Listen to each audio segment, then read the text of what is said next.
Coogan Cassius IFLTV. Do you remember when I used to film like this?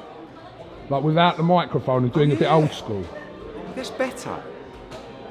Some Much of your better. most memorable clips have come But what, just you by got a this. microphone there anyway. I know. Tell us what's going on.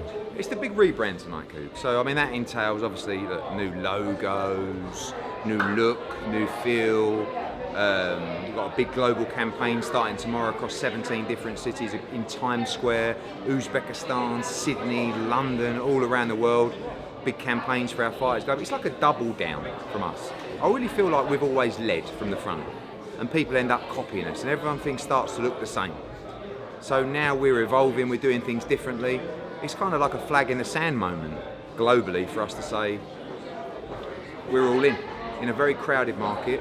The change in the look and the logo is quite compelling for me, because I feel like 9 times out of 10 when someone tries to design a new logo for your company that you're so passionate about, you go, what a load of shit. This for me really works, and it's a move into a bold new era. And tonight we got 3 very important people to us here in Frank Bruno, who started really the journey for Matchroom Boxing with my dad against Joe Bugner at White Hart Lane. That was his first ever fight. Anthony Joshua, that's revolutionised boxing here, and Leo Tang, who's the future and starts his professional career on Saturday night. Nervous for him, sold a load of tickets, but a phenomenal talent. Who at Matchroom wakes up in the morning and goes, do you know what we're going to do? We're just going to change I mean, look, we it. got I don't know, over 100 employees.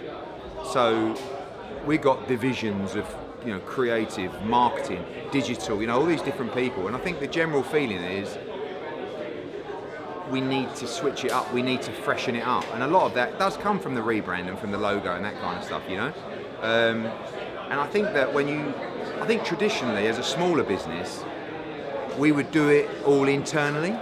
But now we're in a situation where we've got agencies that come in. Shout out to Two Circles. We've spent a huge amount of money. We've done the research. We've spoke to our customers. We've asked them what they want to see, and this is time to change things up. And you'll see that from this Saturday. And again, we had our chat the other day. Press conference is part of that. I think press conferences have become very boring. I think weigh-ins have become quite boring. Let's be a little bit brave and try new stuff, and we want your feedback and we want you to see what you think. But when you tune into the presser on Thursday, it's going to look very different. But we want to look different and we want to be different. And I think you'll think what you'll see tonight and over the next couple of days is really cool. You're a cool guy. Dare to be great. Eddie. Dare to be cool. Right, Eddie. Let me ask you, Mr. Bruno. Yeah. No. No. Did you see Ben Shalom's post last night? Yeah, did he call me? Oh, he called you? And said what? He called me, he said, you're a dick, you are. I said, you're a complete and utter useless fucker. That's what I said to him. And it wasn't like say violent. It was just, I don't want to throw him under a bus, but I received a text from Team EUBANK on Saturday, and I won't tell you the contents of it because it will just be an absolute mare for him. But I think that what happened on Sunday is that no one knew there was going to be an announcement. Well, I didn't know. EUBANK didn't know. Connor didn't know. But that's what Turkey El Sheikh does. So we've been looking at venues for the last 3 or 4 weeks.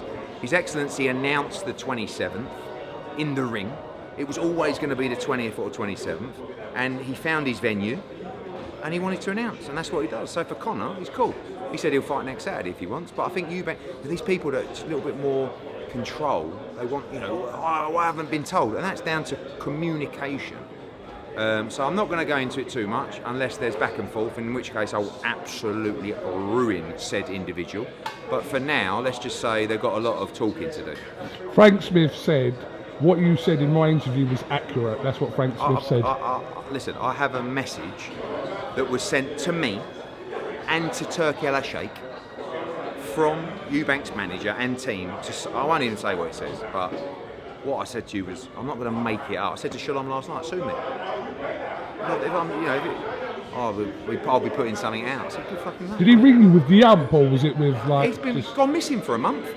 He said to me, I've been away enjoying myself. I said, fucking mate, you can't go away and enjoy yourself in this life. If you do, you come back, everything's changed. You're back there. Match will change their logos anyway. and everything. Exactly. You were back there. Now you're fucking. I don't know, somewhere up the M6. So yeah, I get on with it. I haven't heard from him for ages. He's just gone ghost. because obviously he's probably doing a lot of work right now, you know, and yeah, is what it is. Joshua's going to be here soon. What does he really think about that Jake Paul situation, about him calling him out? What does he think? Try and ask him later, but what does he think? I don't, you know, Nikisa messaged me about it. I don't think it's necessarily all about clout and stuff like that. I think Jake wants massive money. He's ranked now in the top 15 of the cruiserweight division, yeah. But yeah, I don't think he should be, but it doesn't really matter. He is. I think I told you, I gave him his props. I think he's improved considerably. He's not a world-class fighter. He should never be fighting AJ, but if he wants to fight AJ and you know, there's absolute fortune in making it happen, my advice would be to AJ, go and do a job on it. We don't have a world title. We you know, it's not going to happen next anyway.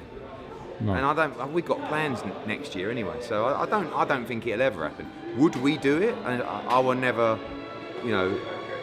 That's a question for AJ. But I think, I mean, you know. Who knows? Stranger things have happened. Yeah. Right, we're going to go in. See you in a bit. Thank you very much.